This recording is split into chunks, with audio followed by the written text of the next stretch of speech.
ये कहानी है 1938 की। कैरली नाम के एक आदमी की हंगेरियन आर्मी में, और वो उस कंट्री का बेस्ट पिस्टल शूटर था।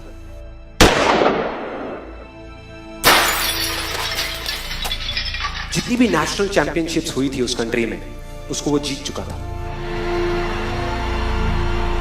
और सबको ऑलमोस्ट कंफर्म था कि 1940s में जो ओलंपिक्स होने वाले हैं उसमें गोल्ड मेडल कैरली को ही मिलेगा। और उसने सालों से ट्रेनिंग करी थी। उसका एक ही सपना था, एक ही फोकस था कि मुझे अपने इस हाथ को दुनिया का बेस्ट शूटिंग हैंड बनाना है, बेस्ट बनाना है, बेस्ट बनाना है। और वो कामयाब हो गया, उसने बना लिया बेस्ट शूटिंग हैंड। सिर्फ 2 साल का फर्क था। 1938 में एक आर्मी का ट्रेनिंग कैंप चल रहा था। क्योंकि वो आर्मी में था तो एक एक्सीडेंट हो गया। उसके उसी हाथ में जिससे उसने गोल्ड मेडल जीतना था, उसमें एक हैंड ग्रेनेड फट गया और वो हाथ चला गया। जो उसका सपना था, जो फोकस था, सब खत्म।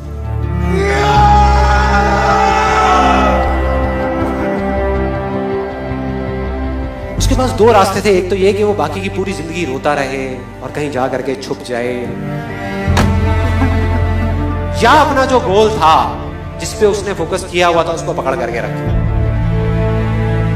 तो उसने फोकस किया उस पे नहीं जो चला गया था, जो उसके पास नहीं था। उसने फोकस किया उस पे जो उसके पास था।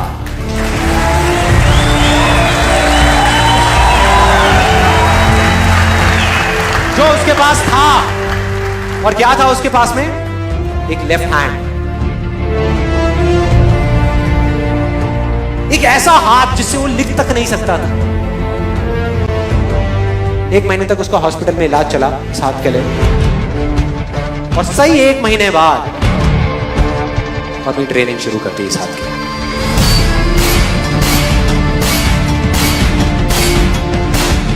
ट्रेनिंग के 1 साल बाद, मतलब कि 1939 में वो वापस आया। नेशनल चैंपियनशिप्स हो रही थी वहीं पे हंगरी में, और बाकी भी बहुत सारे पिस्टल शूटर्स थे वहां पर। उन्होंने जा करके उसको कांग्रेचुलेट किया। कहा कि यार देखो, ये होता है जज्बा, ये होती है स्पोर्ट्समैन स्पिरिट, कि इतना सब कुछ होने के बाद भी तुम यहां पर आए हो हमको देखने के लिए और हमारा हौसला बढ़ाने के लिए। किसी को नहीं पता था कि वो 1 साल से अपनी ट्रेनिंग कर रहा था लेफ्ट हैंड की। और उसने जवाब दिया, मैं यहां पर तुम्हारा हौसला बढ़ाने नहीं आया, तुम्हारे साथ कॉम्पीट करने आया हूं, तुमसे लड़ने आया हूं, तैयार हो जाओ। और कंपटीशन हुआ। बाकी सब वहां पर जितने भी लोग थे वो कॉम्पीट कर रहे थे अपने बेस्ट हैंड से। ये कॉम्पीट कर रहा था अपने ओनली हैंड से। ओनली हैंड से। कौन जीता? The man with the only hand, Kairali जीत गया। लेकिन वो यहां नहीं रुका।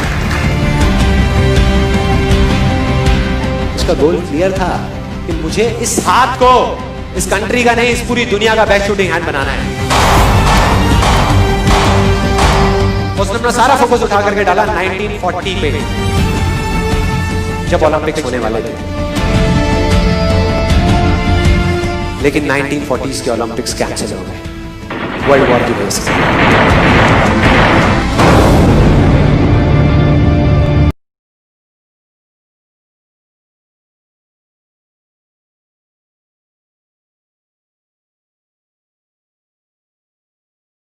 1944 में जो ओलंपिक्स होने वाले थे वो भी कैंसिल हो गए वर्ल्ड वॉर की वजह से। फिर से कैंसिल।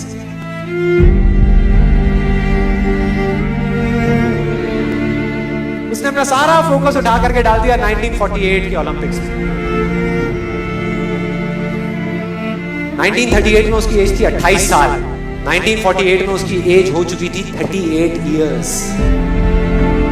और जो यंगर जो प्लेयर्स आते हैं निकल करके, उनसे कॉम्पीट करना मुश्किल होता चला जाता है। लेकिन मुश्किल नाम का ये वर्ड था ही नहीं उसकी डिक्शनरी में। वो गया, पूरे वर्ल्ड के बेस्ट शूटर्स आए हुए थे जो अपने बेस्ट हैंड से कॉम्पीट कर रहे थे, और ये अपने ओनली हैंड से कॉम्पीट कर रहा था। और कौन जीता? The man with the only hand.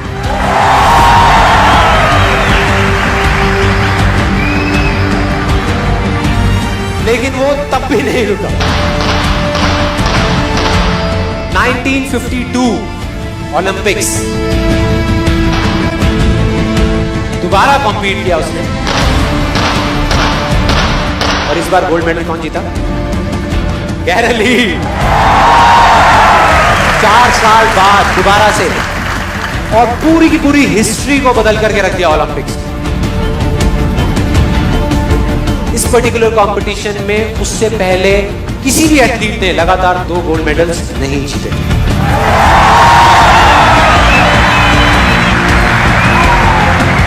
अब किसी भी लूजर के पास चले जाओ, उसके पास लिस्ट होगी बहानों की कि मैं इस वजह से फेल हुआ अपनी लाइफ में, इस वजह से मैं कुछ नहीं कर पाया। बहुत लंबी लिस्ट है।